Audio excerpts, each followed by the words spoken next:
Welcome to this first podcast on behalf of BMAS, the British Medical Acupuncture Society. BMAS runs training programs in the UK for doctors, dentists, osteopaths and other healthcare professionals. Go to our website www.medical-acupuncture.co.uk for more information. In this podcast we have an interview with Dr. Chris Bryan, a past president of the Society, and news of some training days and special events for 2013.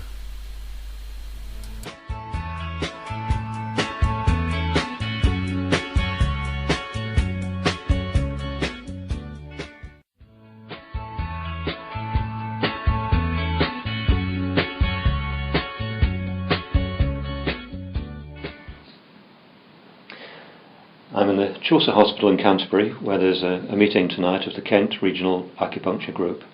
I'm with Dr. Chris Bryan, who is the group organiser, and he's kindly agreed to answer a few questions. Chris, you've been a GP and an acupuncturist for over 30 years. What was it that made you want to study acupuncture?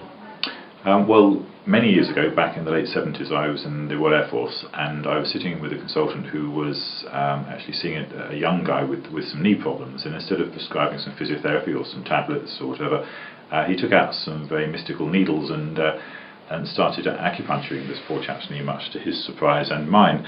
And 2 weeks later, the guy was back running and indeed playing football, and this obviously had an effect on me. And I thought, well, let's look at this in more detail. And so that was the start of over 30 years of acupuncture. And what was the training like in the early days compared to now? It was very much less constructed. I mean, the British Medical Acupuncture Society now runs very good courses, right from basic level right up to masters. In those days, there were very good organised courses. In fact, my first course was run by the granddaddy of Western acupuncture, really, called Felix Mann. It was very well structured, but there wasn't enough known about the theory then in Western terms, and so it was much more organised in a practical way rather than theoretical. But there was some theory. But the points haven't changed over the years, and the way we use them and the way we actually approach the actual putting in the needles and the treatment hasn't changed much at all. And you've recently been the national president of the British Medical Acupuncture Society, and you're still a current member of the council. Can you explain a little how the training at BMAS is different to the other acupuncture organisations, and perhaps how Western medical approach or Western medical acupuncture differs from traditional Chinese acupuncture? Yes, the BMAS was first set up by doctors in this country because we became aware that all the other societies in this country, and indeed most of the societies in the rest of the world, practice a more traditional Chinese-based acupuncture. And medicine has moved on since those days, and as the Chinese freely admit, we now know things about the body, about the structure, nerves, muscle groups, etc., that weren't known hundreds of years ago. And we were able to extract the acupuncture from the philosophy and the religious aspect of the traditional acupuncture and explain it and teach it in terms of what we know in modern medicine about how the body is structured in terms of nervous system, musculoskeletal groups, how the brain interprets the acupuncture signals. And so it's very much based on a Western medicine model. In your opinion, can the two approaches ever be reconciled? I think they can, although we would differ on the theory of why the acupuncture works. We do use a lot of the same points, albeit for different reasons. And for a given problem, we almost certainly would use a majority of points that were the same. And I think we can agree to disagree, particularly as we need to in a way present a fairly united front if we're going to progress acupuncture to become even more of a mainstream treatment in the health service of this country and indeed in the world.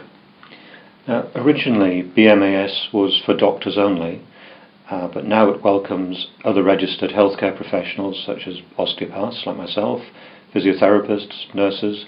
How do you feel about healthcare professionals other than GPs joining the association?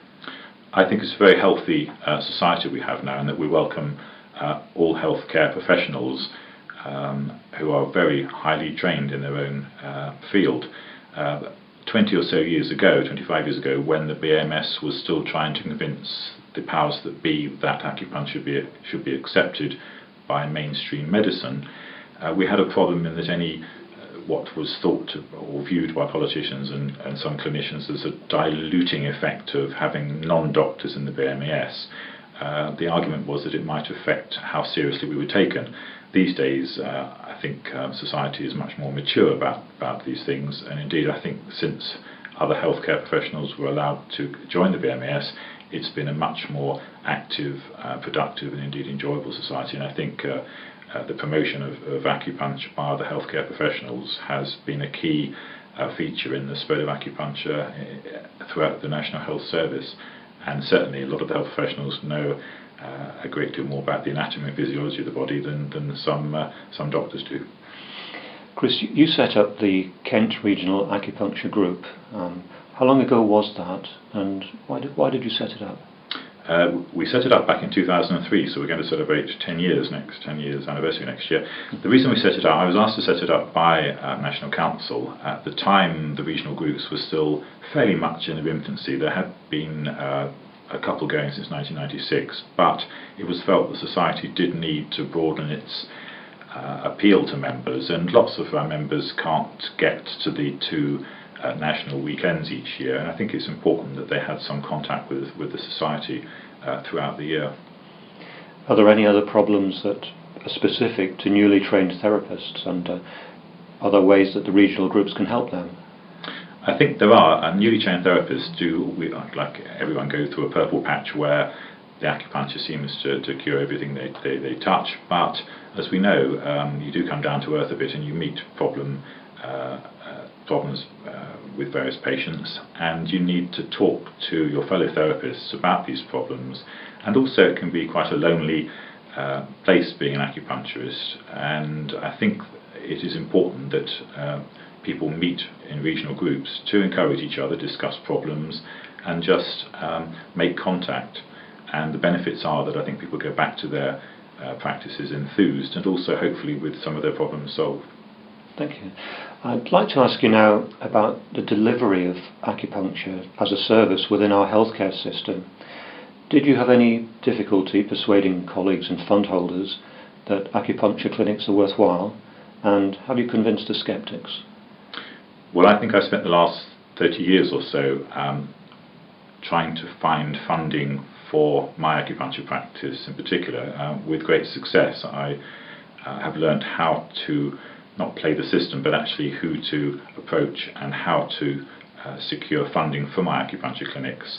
I've been able to pass that on to other people, and certainly in my own area we have got a lot of funding for our acupuncture clinics, but it always has been a struggle for lots of practitioners, because when they do go on their acupuncture courses and go back to their own practices, often colleagues aren't that sympathetic. There's a time issue.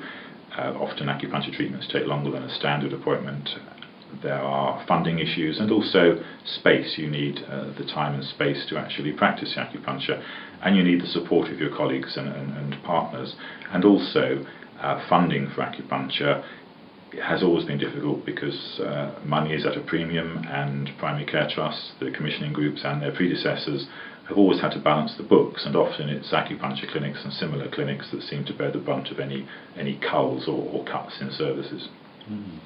Given that there's been recent publicity that NICE are now recommending acupuncture for low back pain and headaches, can you see any reason why patients should not be offered acupuncture under the NHS? No, I don't. I personally think acupuncture should be freely available under the NHS. Again, there is a problem of funding, and there are priorities which politicians and commissioning groups have to take account of. But it is encouraging that NICE do specifically recommend acupuncture for low back pain and headaches, and therefore it would seem that the commissioning groups are obliged to, as far as they can, provide an acupuncture service for these problems.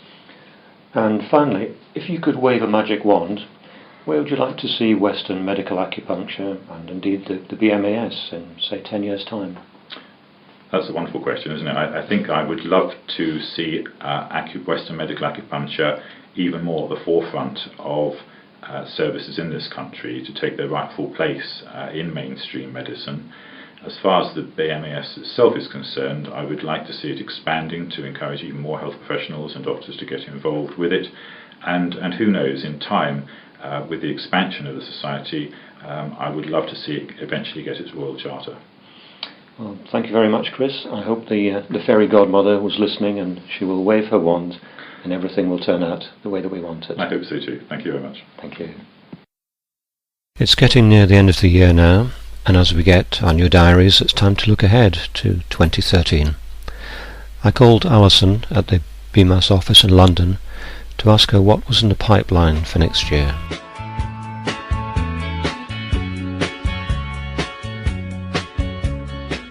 BMAS. Hi Alison, it's Bill Ferguson again. Oh. What I was wondering was if you could give me some idea of what training days and special events are coming up in the new year in 2013.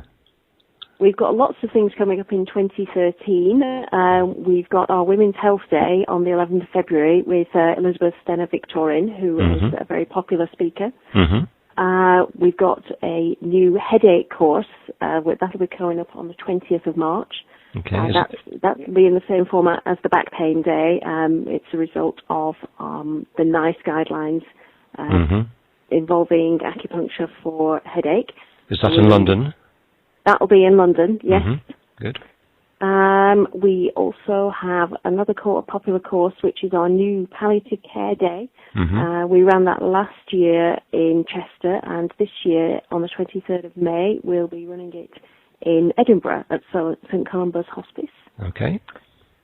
More new courses. In June, we've got a surface anatomy course, which will be a very practical course involving lots of palpation as well as some needling, I believe. That'll be in the middle of June, 19th of June, I think that will be.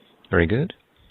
And those are all one day courses? All of those are one-day courses, yeah. Good. They'll all have a practical element. No, the Women's Health won't have a practical element, I'm sorry. Okay. We've got our usual standard courses as well next year. We've got our electroacupuncture course in November in London, and in June, I believe, in Manchester. And plus our points practical courses through the year as well, which are the very practical days. Lots of needling practice. Good. And our usual collection of foundation courses through the year across the country. Excellent. That sounds like you're going to be pretty busy.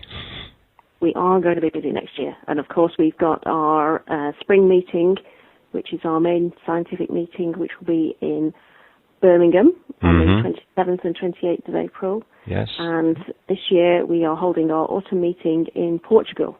In Portugal? Oh, yeah, wow. in Portugal. So we hope that lots of people from the UK will be happy to go out to Portugal, to Porto, and do some port wine tasting. And we'll be joining our colleagues who are Portuguese medical acupuncturists who are going to help us run that. That'll make a change from London. It will make a nice change, and hopefully it'll be a bit sunnier. Yes. Good. Okay, that's great. Well, thanks for that. And I have just remembered one more course that you might like to mention. Okay. We have a new acupuncture in pregnancy and childbirth course, which will be on the 20th of September at the Royal College of Obstetricians and Gynecologists. Okay. In central London. Excellent. Right, that's great. Thanks for that list. And, you're welcome. I shall see you probably next week.